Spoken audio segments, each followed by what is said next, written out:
o que seria advogar dentro desse mundo organizado burocraticamente, em que para se tornar advogado nós precisamos obter um diploma numa faculdade, enfim, a formação e a comprovação dessa formação, e depois a obtenção de uma licença especial, que no Brasil é dada pela Ordem dos Advogados do Brasil, para o exercício da profissão. A burocracia exige esses dois documentos para advogar. Mas para advogar já deixa implícito que a posse dos dois documentos ainda não é o exercício da advocacia. Nós conhecemos muita gente que tem as duas coisas e não advoga. O exercício da advocacia, para começar, é muito variado. Existem várias formas pelas quais a advocacia é exercida. E existem, inclusive, formas pelas quais a advocacia é exercida, mas numa forma proibida, que isto é, você exerce, mas aquilo não se chama advocacia, porque a advocacia é proibida. Exemplos desse exercício você encontra em casos de funcionários públicos, que têm o diploma, e às vezes até tem que ter o diploma, tem a licença da Ordem dos Advogados, exercem atividades advocatícias, mas não são advogados, não podem advogar. E se não podem advogar, a pergunta significa então o que é a advocacia em termos do seu conteúdo, que exercício é esse que gente que não pode advogar exerce, pratica, e gente que advoga efetivamente então pratica. Do que é que nós estamos falando? Em primeiro lugar, é preciso perceber que na história do advocare, do falar para, está envolvida a ideia de falar por alguém. O advogado é sempre um terceiro que fala por alguém. Nessa tradição, essa é a primeira marca, por assim dizer. E nessa marca existe sempre a percepção de que o advogado se põe no lugar de alguém. Ele assume problemas. É um pouco diferente de outras profissões em que você também lida com os problemas do outro. O médico faz isso, mas ele não precisa se tornar doente para lidar com a doença de alguém que o procura. A advocacia é um exercício curioso, porque é como se você assumisse a doença, a enfermidade, para poder dar uma resposta. O que faz da advocacia um exercício muito tenso de uma prática. Ou seja, você não fala apenas para alguém, pelo outro, mas você assume aquilo que o outro lhe traz como um problema. O advogado assume essa tensão, o que torna a advocacia um exercício de uma prática muito tensa, em que muita gente procura até se aliviar um pouco dela. É tão tensa que você precisa criar distâncias, por assim dizer. E essas distâncias são dadas, às vezes, muitas vezes por regras, regras que permitem você criar essa distância. Por exemplo, existem regras que não estão escritas em lugar nenhum, mas que pertencem à prática, do tipo: não se deve advogar em causa própria. Ninguém deve ser advogado de si mesmo, o que é uma coisa curiosa. Você assume os problemas dos outros no momento que você advoga e, ao mesmo tempo, no seu próprio caso, em que, evidentemente, o problema está dentro de você, você não deve advogar. O que transforma a advocacia numa prática um tanto paradoxal. Você assume os problemas do outro, mas fazendo aquele esforço de guardar uma distância mínima, senão você não consegue resolver. E por isso não se pode advogar, ou não se deve advogar em causa própria. E com as suas extensões conhecidas, o advogado não deve advogar para a sua própria família, para o seu pai, para a sua mãe, para o seu filho. Não? Essa distância, curiosamente, é exigida como uma espécie de regra para tornar a prática menos tensional possível. Ou seja, a distância, ela é o outro componente. O primeiro componente é você incorporar os problemas. Você traz para dentro de si, mas ao mesmo tempo você tem que ganhar alguma distância em relação a esses problemas.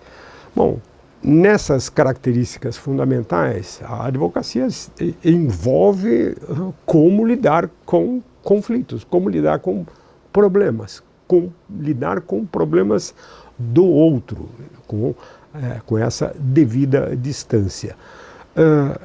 Que problemas são esses?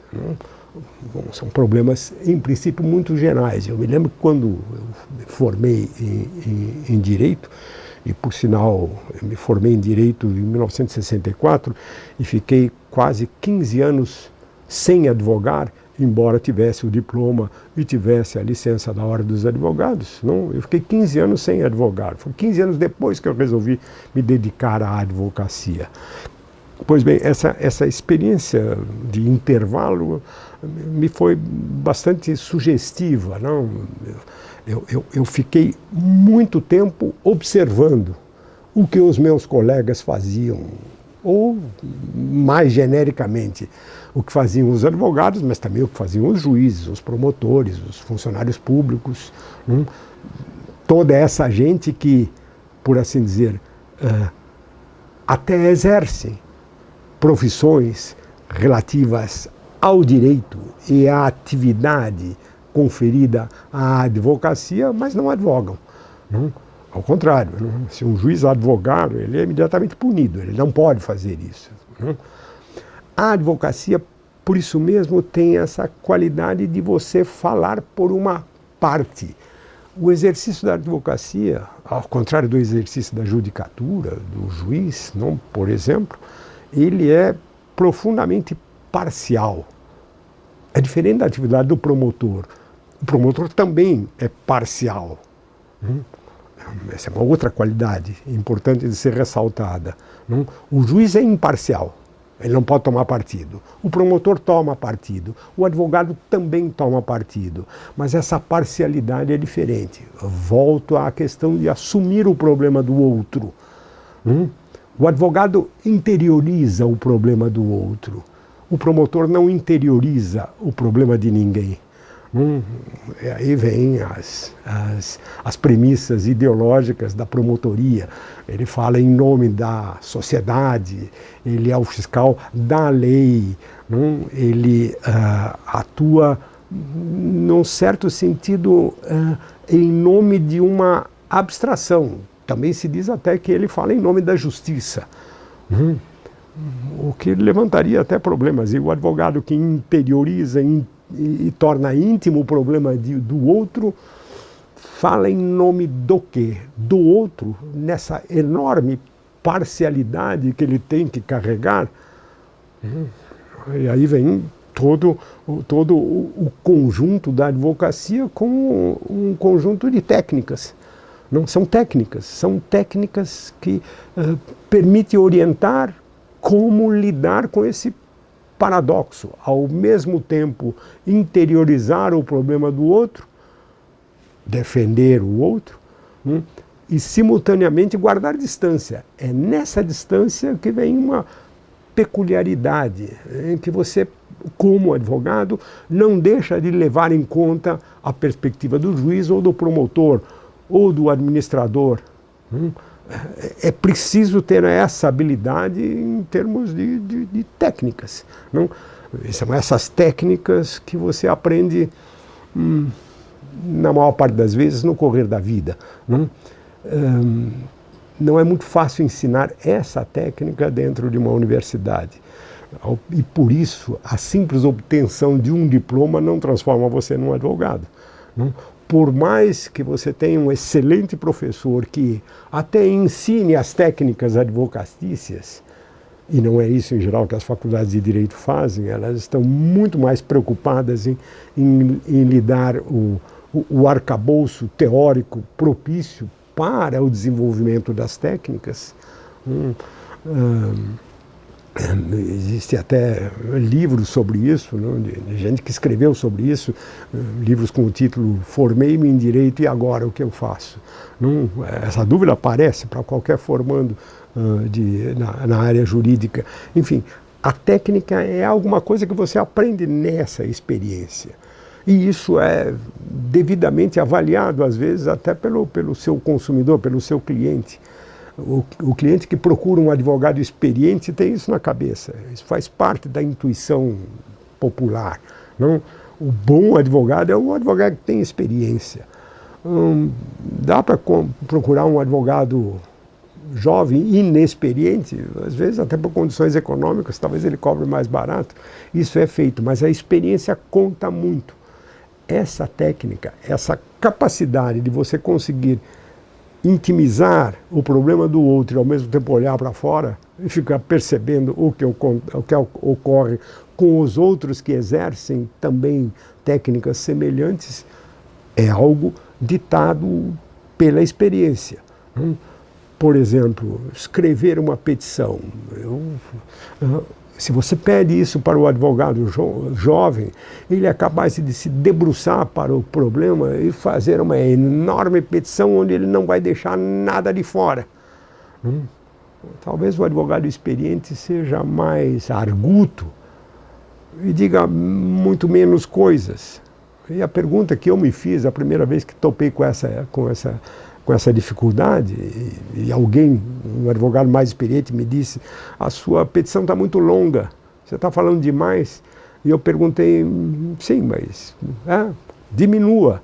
E aí veio inevitavelmente a pergunta: mas por quê? E aí veio a lição do experiente. Não? Um bom advogado coloca o essencial, mas não conta tudo. Você precisa esperar o que o outro vai dizer. Ou seja, o exercício da advocacia é um exercício de contradições, de contrastes. Não, você tem que ouvir o outro e até presumir o que o outro poderá dizer. Às vezes, numa petição, a gente faz isso, porque julga necessário. São jargões advocatícios do tipo: e não se diga que... E aí você coloca a posição do outro. Mas muitas vezes você não fala nada, espera que o outro diga. Principalmente quando é alguma coisa que você sabe que tem um trunfo na mão e que poderá, quando ele disser, contradizer com muita força. Enfim, a advocacia é esse tipo de técnica adquirida pela experiência, voltada para o outro, exige que você assuma o problema do outro, mas ao mesmo tempo guarde distância, e nesse equilíbrio ela se torna um exercício que pode, e muitas vezes acontece, descambar para uma prática cotidiana onde, no limite, você nem dá mais conta do que está fazendo. Seria isso o advogar? Eu acho que, pelo menos em termos de ideal, não. A advocacia exige também algo que eu chamaria de paixão. Você não apenas assume os problemas do outro, mas quando você interioriza, isso exige uma espécie de paixão. Você se apaixona pela defesa. Isso é muito importante na advocacia. E que às vezes faz a diferença entre aquele que se deixou aprisionar pelo cotidiano e aquele que ainda consegue pensar na advocacia como alguma coisa peculiar que varia de cliente para cliente, de pessoa para pessoa, de situação para pessoa. Essa é uma pergunta particularmente importante no mundo que nós estamos vivendo, informática, do recorta e cola, onde essa paixão vai se perdendo. Você faz a petição? Não, você recorta e cola, adapta. Ok, pode ser algo importante, um instrumento importante, mas se ficar só nisso, a paixão desaparece. E quando ela desaparece, o exercício da advocacia, na minha opinião, decai. Num segundo momento, nós teríamos que pensar no que significa esse assumir o problema do outro, introjetar o problema do outro. Que tipo de problema você introjeta? Não? Obviamente são problemas que envolvem conflitos com os outros. Não? Esses conflitos são de diferente natureza. E como você tem que introjetar e ao mesmo tempo olhar para o outro e para os outros, tentar enfrentar ou conciliar a relação interna com a relação externa, ver o que os outros podem dizer e até mais extensivamente o que os outros pensam. Surge aqui uma questão que a intuição popular sempre enfrenta com alguma dificuldade, que é a questão enfim, do certo e do errado, de você assumir a posição do outro e defendê-lo em situações em que supostamente você se coloca na posição do outro que errou. Enfim, e você vai dizer o quê em termos de advocacia? Nós sabemos que uma dessas regras fundamentais da ética da advocacia é a de que todo mundo tem defesa, o que é uma coisa difícil de você perceber quando você olha para o advogado. Não é difícil quando cada um olha para si mesmo. Não é difícil alguém perceber que cometeu um erro, que fez alguma bobagem. Simples, ou que fez um erro grave e reconhece isso. Qualquer um de nós sabe onde acertou ou onde errou, com extensões diferentes, e formas íntimas de perceber isso diferentes. Mas quando é um advogado, quando alguém que olha de fora e ao mesmo tempo traz para si o problema do outro, aí surge uma questão de ordem ética. Ou seja, não só olhar para si mesmo, tendo em vista os outros, mas olhar para si mesmo, tendo em vista os outros, tendo em vista a defesa de uma posição. Quando você olha para si mesmo internamente, você tenta se justificar. Mas como o advogado é um terceiro, como justificar o comportamento do outro? Principalmente quando se trata de um comportamento que, à primeira vista, ostensivamente, é algo que repulsa a aceitação popular, ou a aceitação de uma comunidade. Essa ideia de que todos têm direito à defesa dá para entender de um lado, mas de outro lado cria dificuldades. E não é infrequente a gente ver advogados verbalmente adquiridos porque defenderam criminosos, por exemplo. Aqui nós temos que talvez fazer uma gradação nesse assumir os problemas dos outros. Talvez, eu diria que esse tipo de problema, desse julgamento que se faz da atividade do advogado, como é possível defender um criminoso, ele é muito forte naqueles casos em que os conflitos envolvem a questão de culpa. Aí é forte. O tema da culpa é muito forte porque ele vai além de um simples olhar para a proporcionalidade das relações. O que eu quero dizer com isso? Uma coisa é a advocacia que assume um problema de culpa. A culpa é, por assim dizer, um errado em oposição ao certo, não? Provocado, por assim dizer, por um sentimento do outro lado de cobrança. Não? A culpa surge numa relação em que alguém é vítima. Não? Você percebe a culpa necessariamente quando você percebe que houve uma vítima. E alguém que se põe no lugar de vítima, ou que alguém põe por ele, quando alguém é assassinado, por exemplo, a família. Não?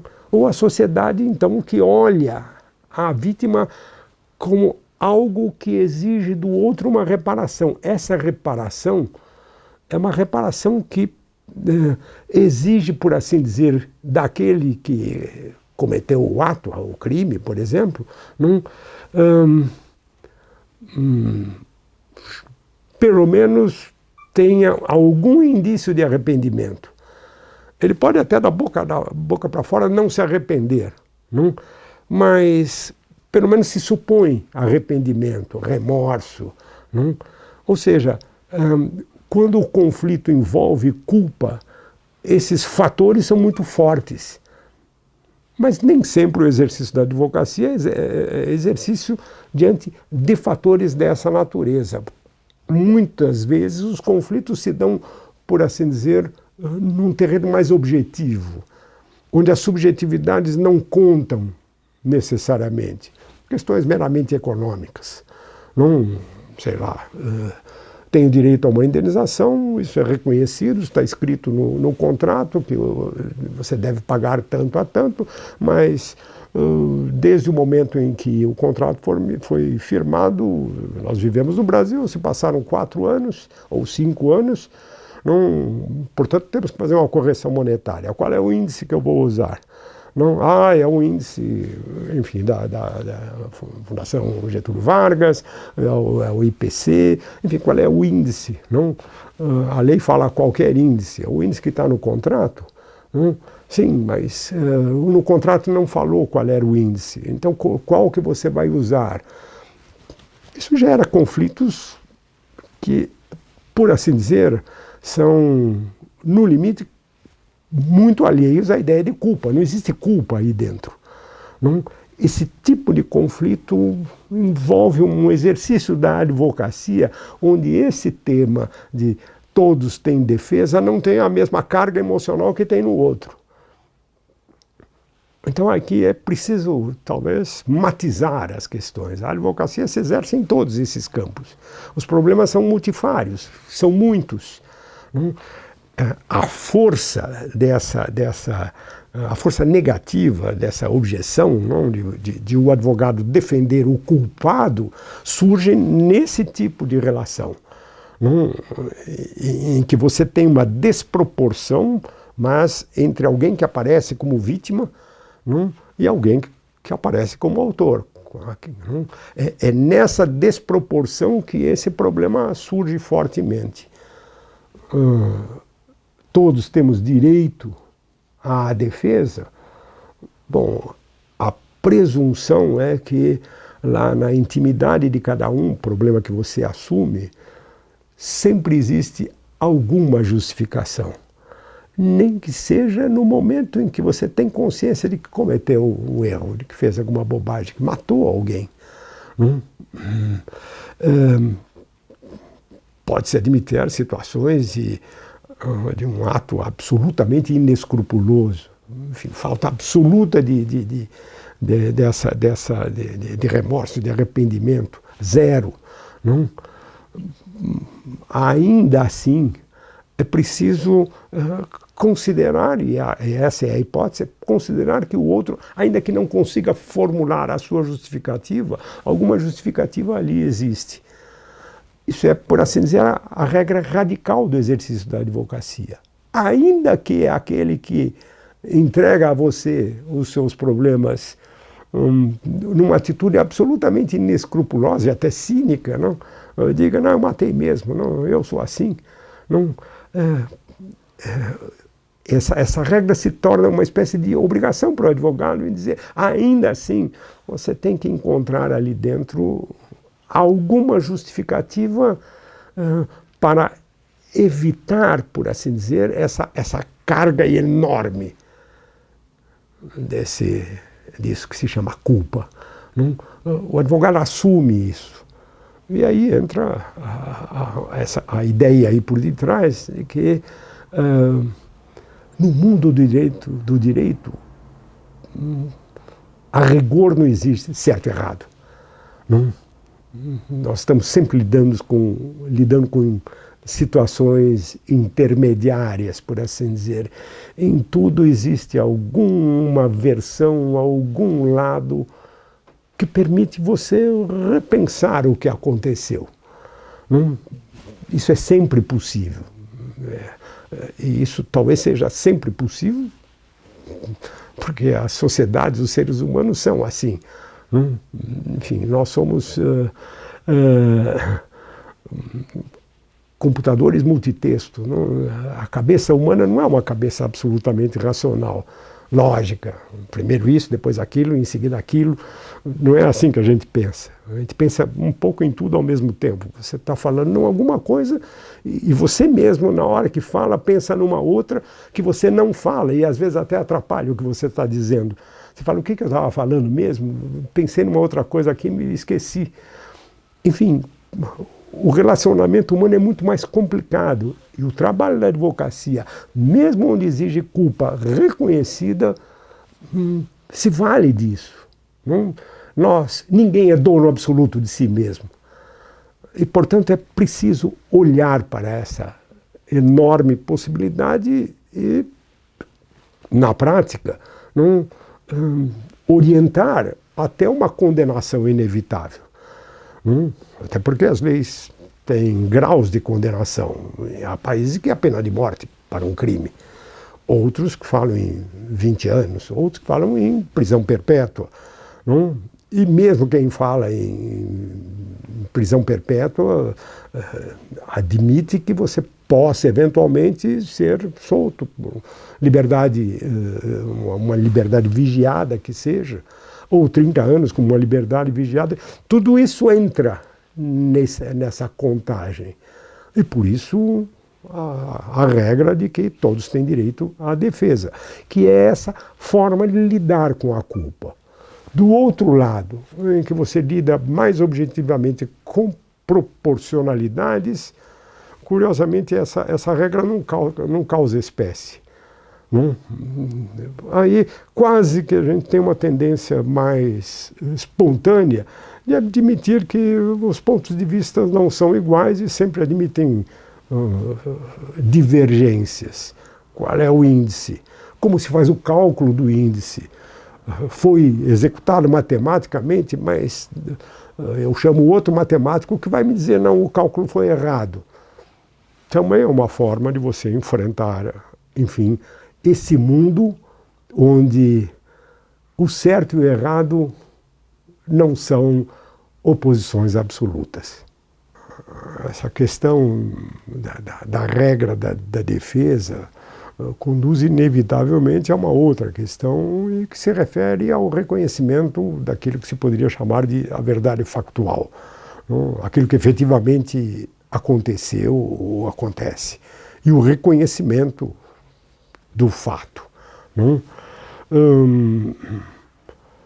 Falando politicamente e lembrando de uma filósofa, Hannah Arendt, que à sua época dizia, pode-se dizer, interpretar de formas diferentes o que aconteceu com a Noruega na Segunda Guerra Mundial, mas não se pode negar que quem invadiu a Noruega foram os alemães e não os ingleses, naquela época. Embora a gente sabe que, de fato, os ingleses talvez estivessem até se preparando também para invadir a Noruega, mas quem invadiu foram os alemães, trazendo isso para o mundo que nós estamos vivendo nesse momento. O futuro não poderá negar que quem invadiu a Ucrânia foram os russos. Não dá para dizer que foram os ucranianos que invadiram a Rússia. Essa é a verdade factual. Mas se você perguntar isso ao Putin, ele vai dar outras respostas. Pode até reconhecer, não, quem invadiu a Ucrânia fomos nós, mas, e aí vem o mas, não? Isso foi uma antecipação do que provavelmente teria acontecido nesse contexto e assim por diante. Isso coloca, talvez, como um exemplo mais abrangente, o tema da verdade factual e como ela se exerce nesse plano da advocacia. Quando nós pensamos nesses exemplos, não, da invasão da Noruega ou da invasão da Ucrânia, não, e o tema da verdade factual, aquilo que você não pode deixar de admitir, não, em primeiro lugar, não, são exemplos do ponto de vista daquele que aprecia externamente. Isto é, na verdade, não é colocar-se na posição, no caso da Ucrânia, do Putin, do que ele poderia dizer, ou na invasão da Noruega, na posição de Hitler, o que ele deveria estar pensando e dizendo, e provavelmente disse outras coisas. Mas é colocar-se na posição de um terceiro. Ou seja, esse tema da verdade factual é o tema a partir da posição de um terceiro, daquilo que é, por assim dizer, inegável e que deve funcionar como uma espécie de padrão para você decidir como começa. Você pode, a partir daí, interpretar, mas não dá para negar isso.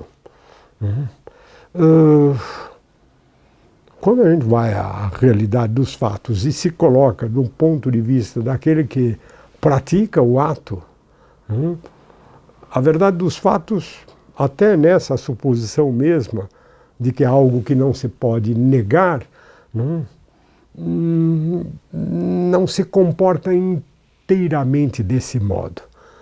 E aqui surge um problema complicado para o exercício da advocacia e que tem a ver com a mentira. Até que ponto é possível mentir? É muito curioso que no exercício da advocacia, você lida com duas regras a respeito desse assunto. Quando você examina testemunhas, por exemplo, uma regra óbvia é que a testemunha se compromete a dizer a verdade. Isso é, se não é pressuposto, é até algo que é exigido. Em certas circunstâncias, você promete dizer a verdade e só a verdade. Mas também existe uma outra regra conhecida entre nós, no Brasil seguramente, que é a de que ninguém é obrigado a incriminar-se a si próprio.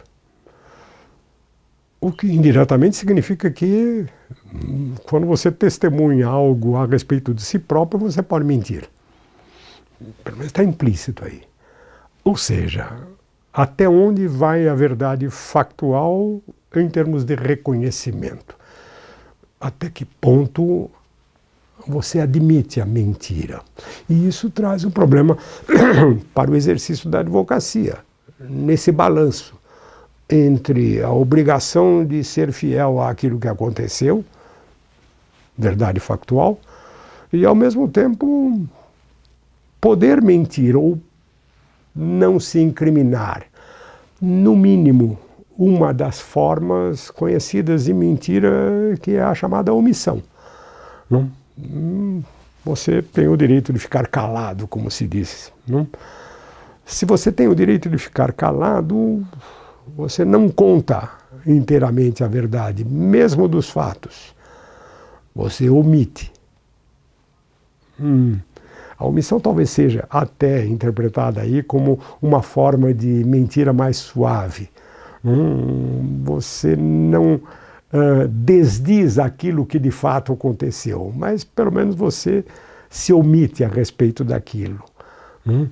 Como é que isso vai parar na mão daquele, do advogado, que assume o problema do outro? como é que ele lida com a mentira.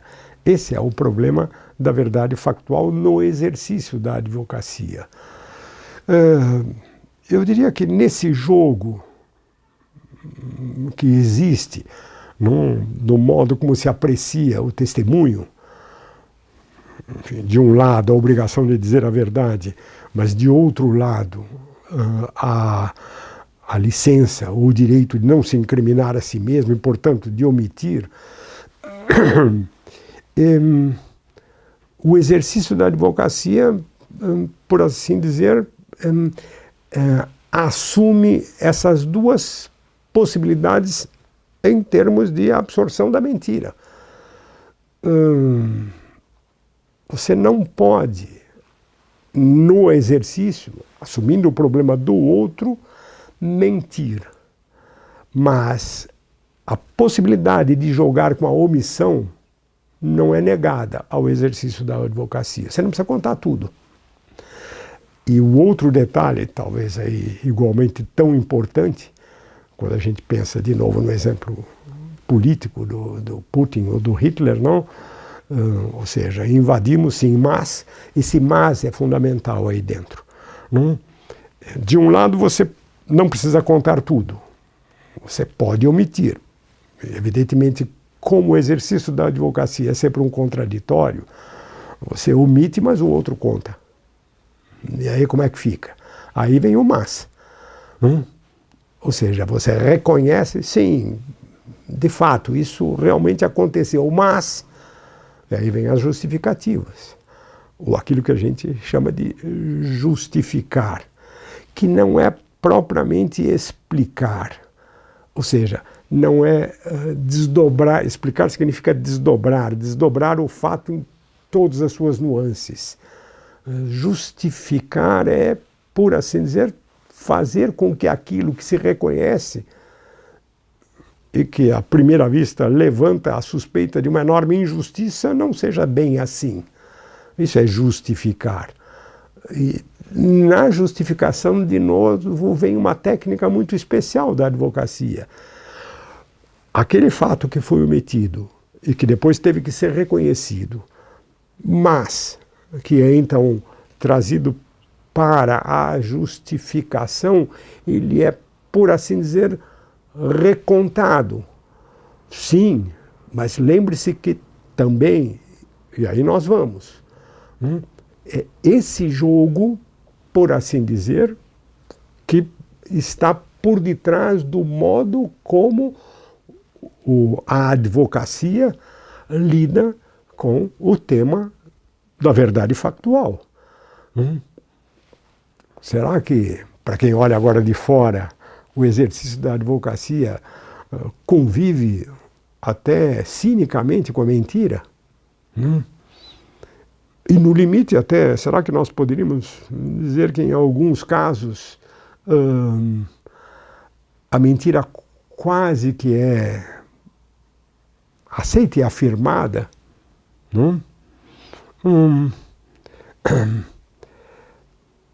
De novo, num certo sentido, sim. Não esquecer que nesse exercício existem algumas regras que o direito agasalha, que permite você fazer esse jogo sem que descaradamente você possa se assumir como um mentiroso. Existem regras que, por assim dizer, orientam essa técnica da qual faz parte a advocacia.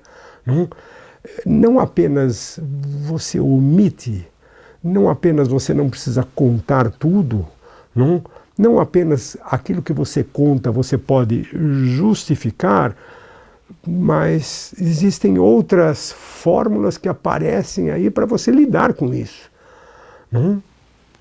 Por exemplo, a fórmula das provas do que está e no que não está demonstrado. Isso aconteceu? Aconteceu, mas não há provas nos autos. Não existe nenhuma prova de que isso aconteceu. Está sendo afirmado. Pode até ter acontecido, mas precisa haver uma prova.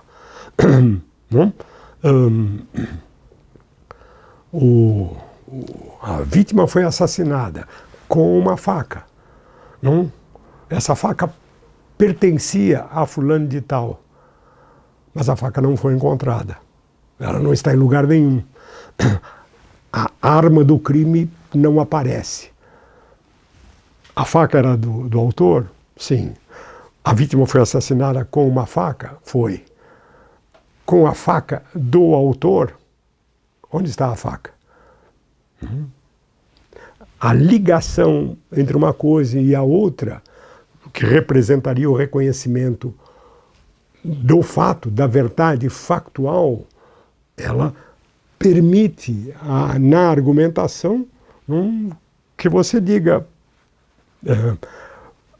a verdade factual só entra nos autos para a tomada de decisão se ela estiver demonstrada. São regras que fazem parte do exercício da advocacia e que têm a ver com o modo como a verdade factual aparece nessa atividade jurídica, na atividade da advocacia. Bom, tudo isso nos faz perceber que esse tema da verdade factual, do seu oposto, da mentira, e do modo como nós lidamos entre o reconhecimento do fato e a possibilidade de mentir, existem aí nuances, e essas nuances é que, por assim dizer, nos ajudam a entender como é que se coloca o exercício da advocacia em face dessa dicotomia, certo ou errado, verdadeiro ou falso. Nesse espaço entre a verdade factual e a mentira, obviamente nada impede que a gente vá para um lado ou vá para o outro radicalmente. Ele é um espaço entre duas posições radicais, o que não exclui no exercício da advocacia que você chegue a uma dessas radicalizações. Ou seja, vá a verdade factual ao extremo, procurando eliminar toda e qualquer possibilidade de omissão. No outro extremo, talvez chegar até a mentira. Não?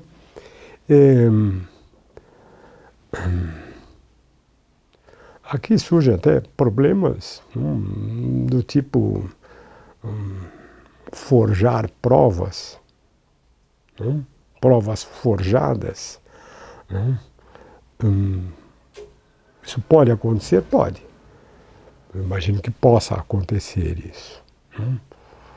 Aí entra, acho que, uma questão dos limites de consciência ética no exercício da advocacia. Eu mesmo, na minha vida, já encontrei posições diversas. Advogados que dizem, isso eu não faço de jeito nenhum. E advogados que dizem, pelo meu cliente, tudo. Eu já encontrei essas duas posições. Isso eu não faço, também pode significar, nesse limite, esse direito que tem o advogado de renunciar ao seu mandato. Eu renuncio. Daqui para frente eu não vou mais. E existe o outro lado. Pelo cliente eu faço tudo. Ver o cliente em primeiro lugar, nos seus direitos, vale dizer, no seu direito de resolver, ou de ver resolvido o seu problema do melhor modo possível para ele.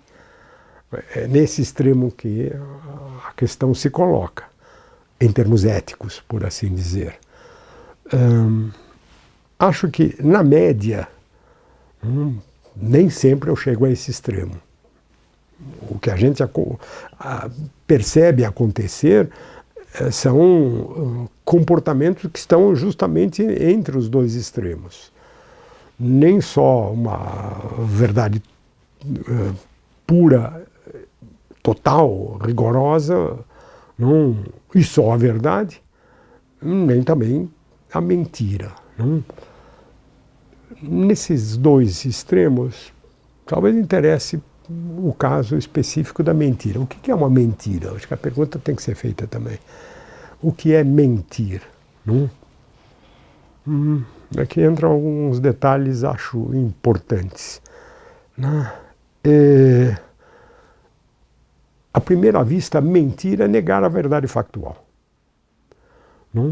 Enfim, o mentiroso diz que não fez aquilo que fez. Foi acusado de bater e diz: eu não bati. No extremo, mentira significa, portanto, violar a verdade factual. Mas quando a gente analisa a mentira, existem aí alguns detalhes importantes a ser percebidos.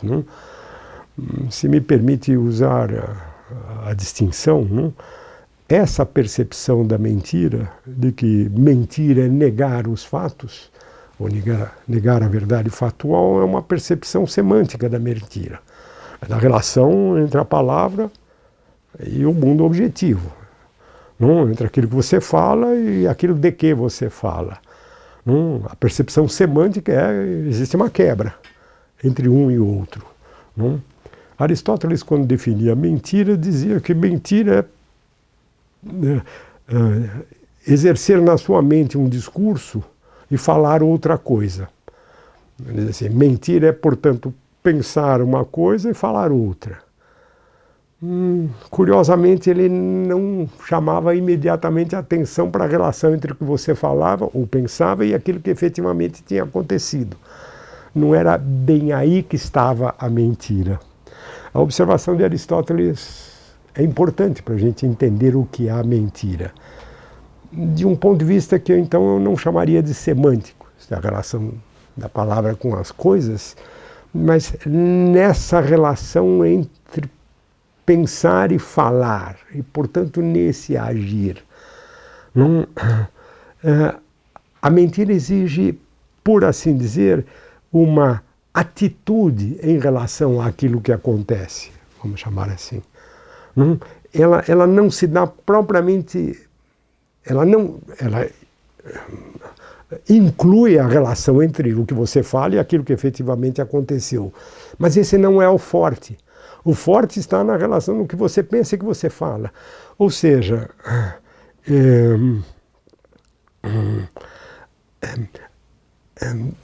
para a gente entender a mentira, nós temos que perceber que a palavra do mentiroso agasalha dois sujeitos. O sujeito que conta um fato e o sujeito que pensa o que disse quando conta o fato. São dois sujeitos diferentes.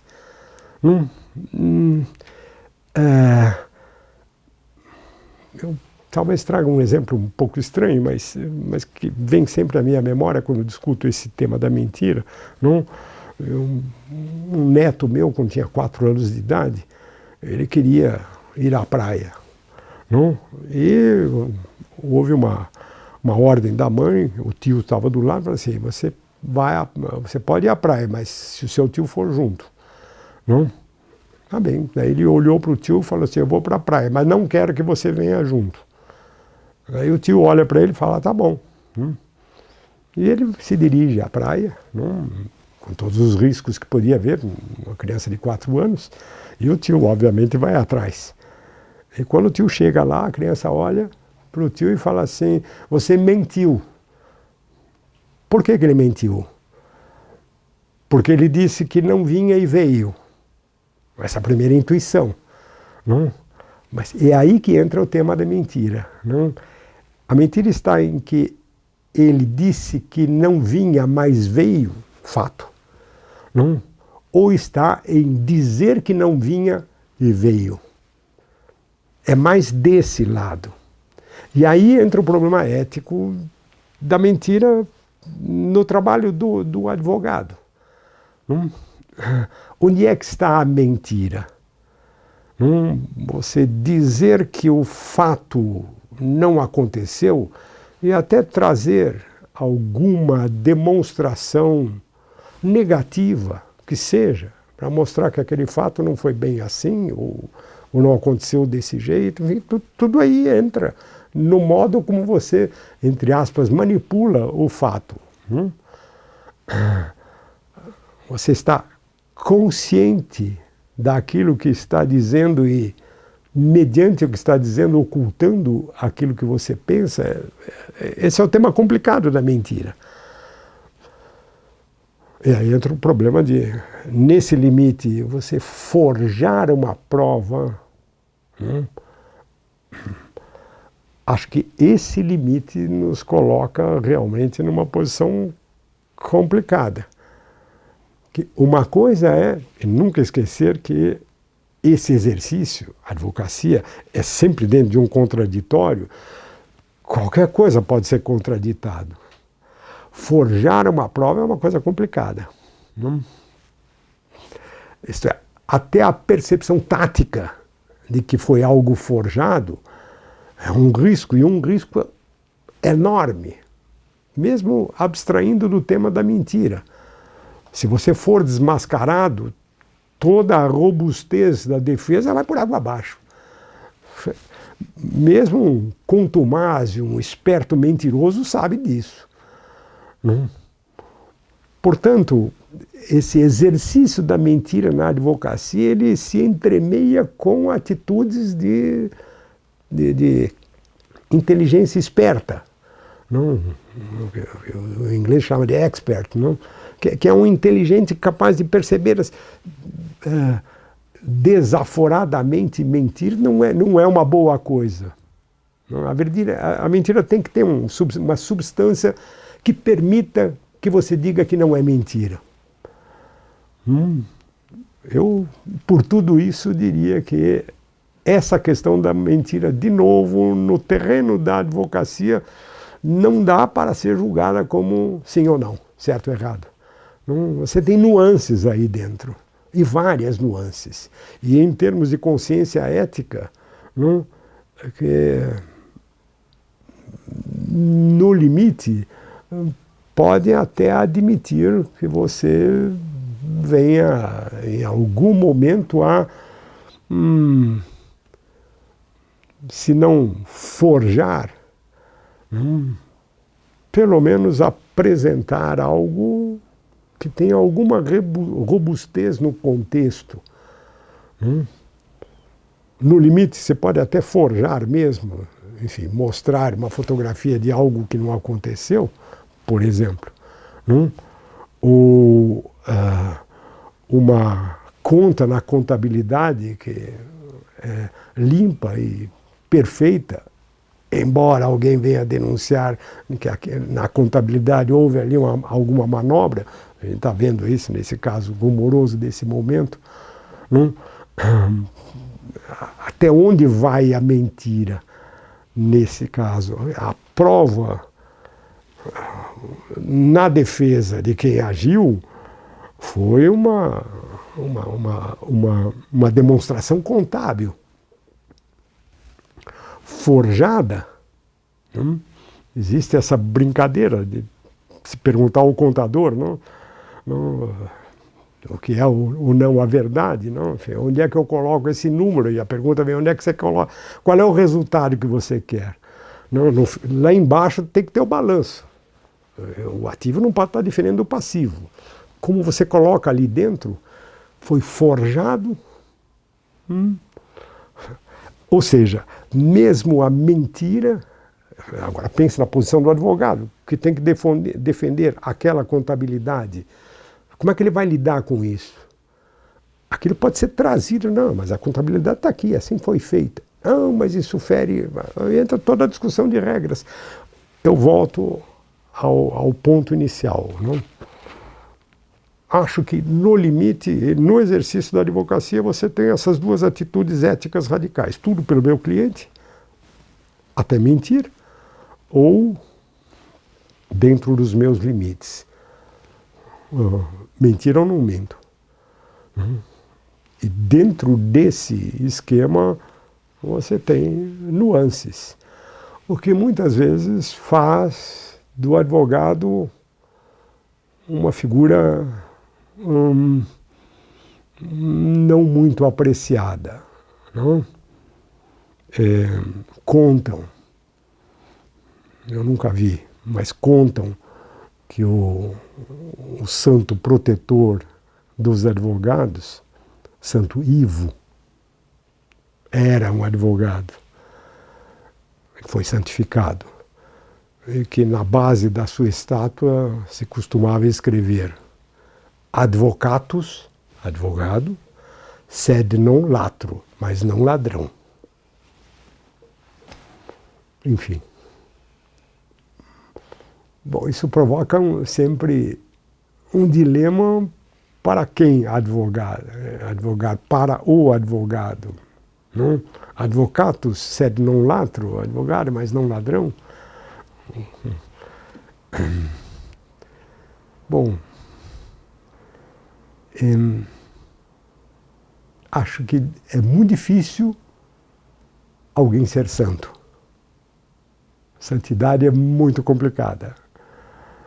É difícil de ser encontrada. Mas não ser ladrão talvez seja um pouco mais fácil. Entre um e outro, eu pessoalmente, na minha experiência, me imponho limites. Há coisas que eu não faço.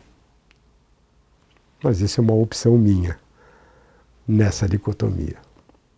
Bom, tudo isso leva a uma questão importante do ponto de vista do exercício da advocacia, e que é a questão da justiça. Não?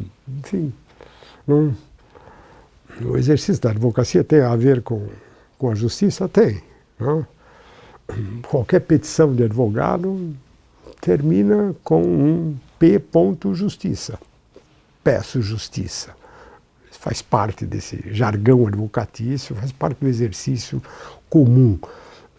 Nós estamos às voltas com a justiça. E essa é uma grande interrogação. E afinal, o que é a justiça?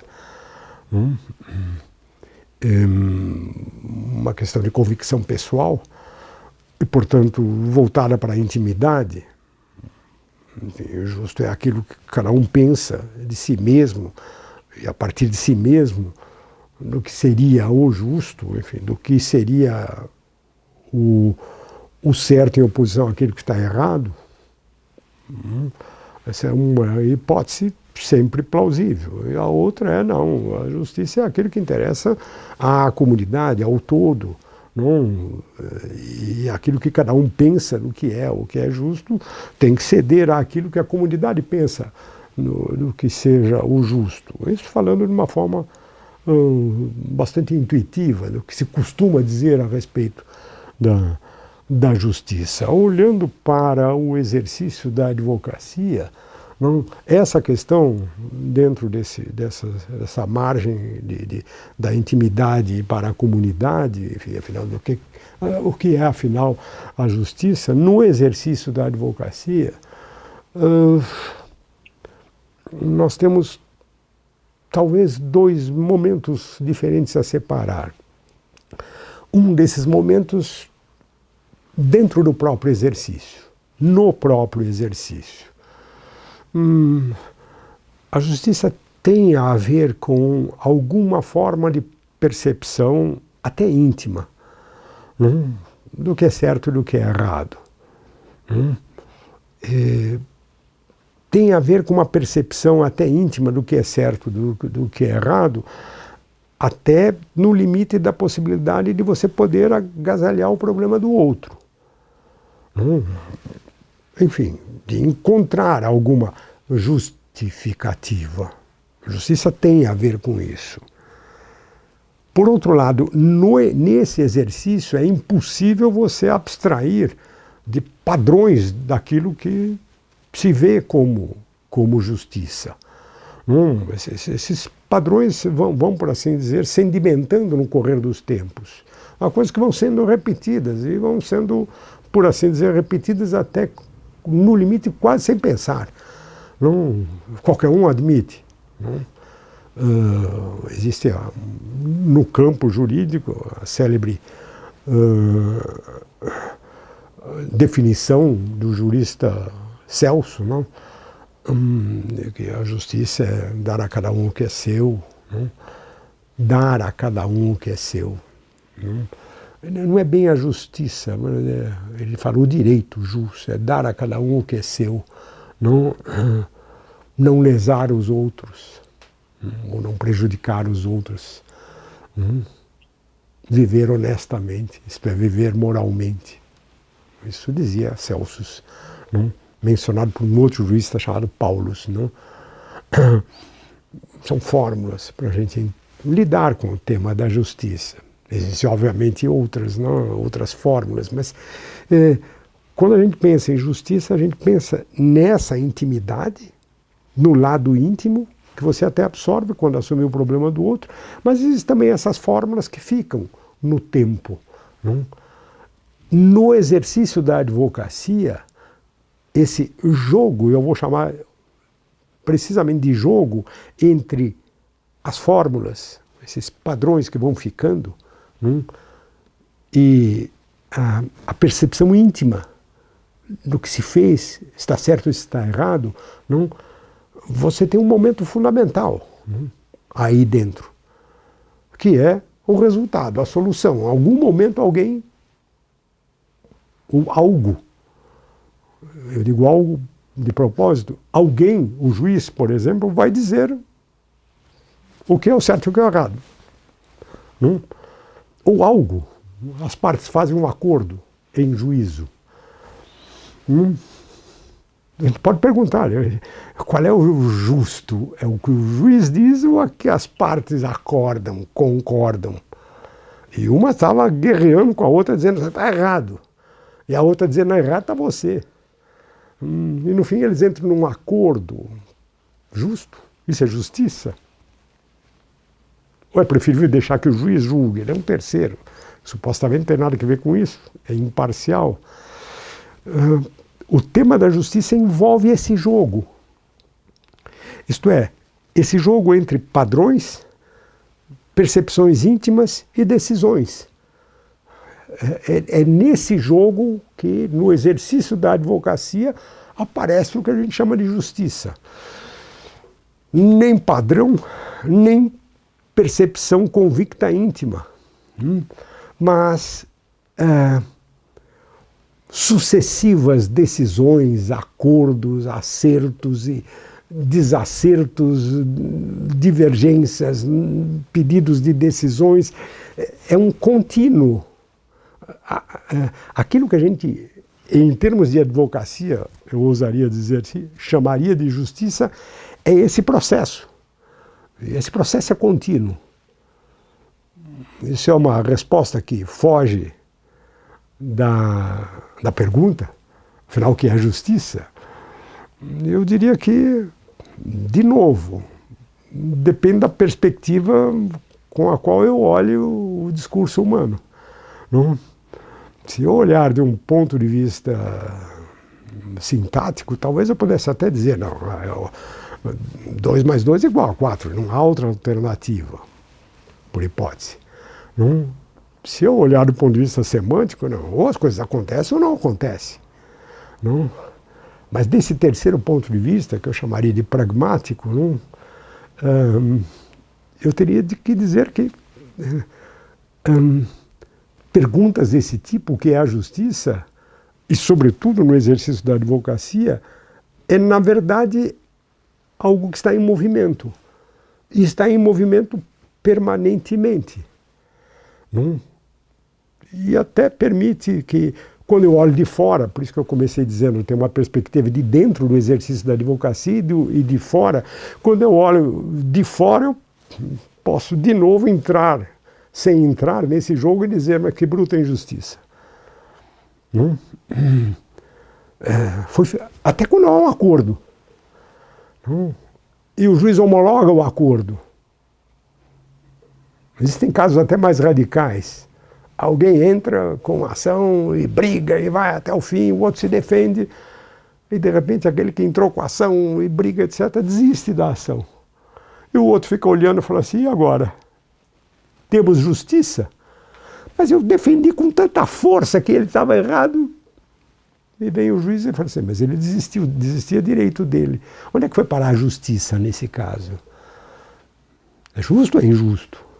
Então, quando você olha de fora, de fato, a resposta é muito mais complicada. Mas não é de fora que olha o advogado, a advocacia, ele olha de dentro. E aí ele é parte no jogo. E o jogo implica esse contínuo. Contraposições, decisões, onde as fórmulas são concretizadas, são de novo abstraídas e de novo concretizadas. A questão da justiça está nesse jogo. Isso é uma visão cínica de quem olha de fora. Talvez seja uma visão realista. Bom, eu disse uma posição realista, não? Mas não necessariamente cínica.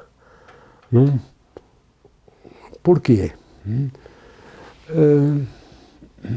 Nesse jogo ao qual eu mencionei, que eu mencionei no exercício da advocacia, isto é, essa percepção de que você lida com fórmulas abstratas, mas que se concretizam, o tema da decisão, não, e a percepção de que a justiça consiste nesse jogo, não, é perfeitamente possível, aí, de um ponto de vista até sintático, não, você fazer a chamada reflexão.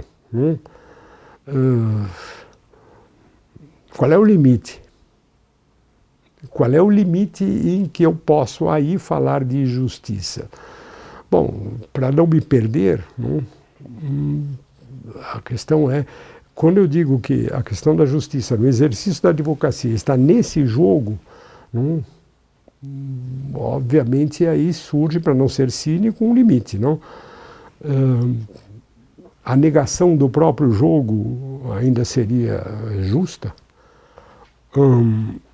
O jogo que se nega a si mesmo, isso seria um limite? Talvez a gente possa encarar desse lado, pelo menos quando a gente pensa no exercício da advocacia. Sem esse jogo, a advocacia não é possível. Em situações limites, em termos políticos, onde esse jogo é quase negado, a figura do advogado perde sentido. Quase não existe o exercício dessa profissão. Isto é, para que chamar um terceiro que assume os problemas de alguém, onde esses problemas não são resolvidos por esse jogo? Se eu tenho um regime político que, por presunção, coloca as coisas de uma maneira supostamente tão clara, em que as consequências são perfeitamente perceptíveis, por que eu preciso desse jogo? E nós conhecemos regimes políticos em que o advogado é abolido, no limite, eu não preciso dele. Possível isso? De fato, isso chega ou chegou a acontecer. Nesse sentido, a figura do advogado nem sempre é absolutamente agasalhada.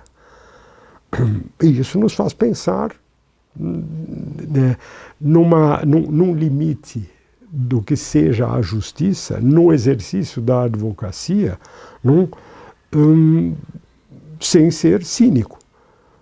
Sem dizer que tudo é. Então, vale tudo não é bem um vale tudo. Por assim dizer, o próprio exercício é um limite para si mesmo. Eu não posso abandoná-lo. Nessa condição, dá para a gente não ser cínico. Embora, realisticamente, as possibilidades sejam muito variadas. Mas acho que no limite dá para fazer essa fronteira, por assim dizer.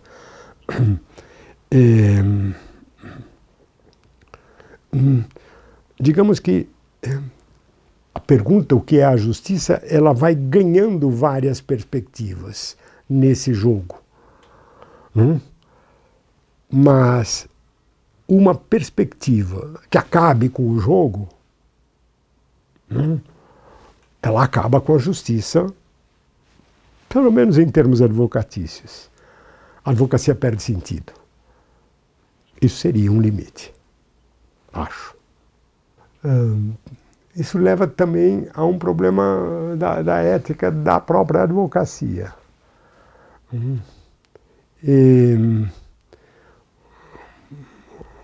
Há quem diga que a cultura é um carinhoso cuidado com as coisas do mundo. Talvez pudéssemos fazer a pergunta: será que a percepção da justiça pelo advogado seria um carinhoso cuidado com as coisas do mundo? Aí eu volto para a ética do advogado, subjetivo-objetivo.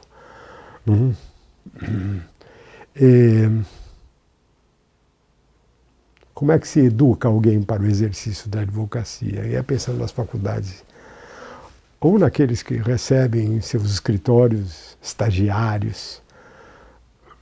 Como é que se educa? O que eu posso dizer a eles?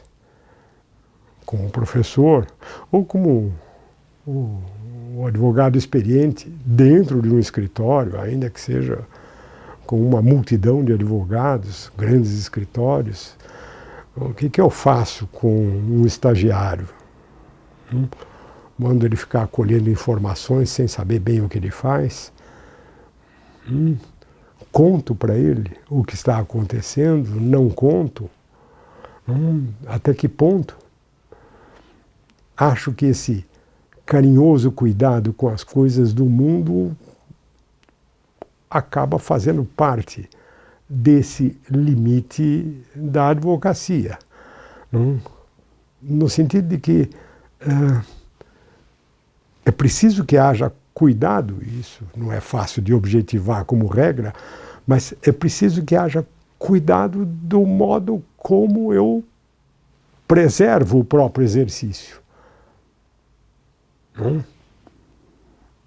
Talvez apelando aí, inevitavelmente, para uma ética de base kantiana. O que está em jogo aqui é o próprio exercício, não o resultado. E é isso que tem que ser preservado. É essa convicção de que o exercício, ele mesmo, é a base para produzir justiça, porque está inserido nesse processo e nesse jogo, é que tem que ser preservado. E isso é um cuidado carinhoso com as coisas do mundo. Se, ao ensinar como professor, ao orientar como um advogado mais velho, o seu estagiário, essa consciência do valor daquilo que se faz é fundamental, ou a justiça se perde.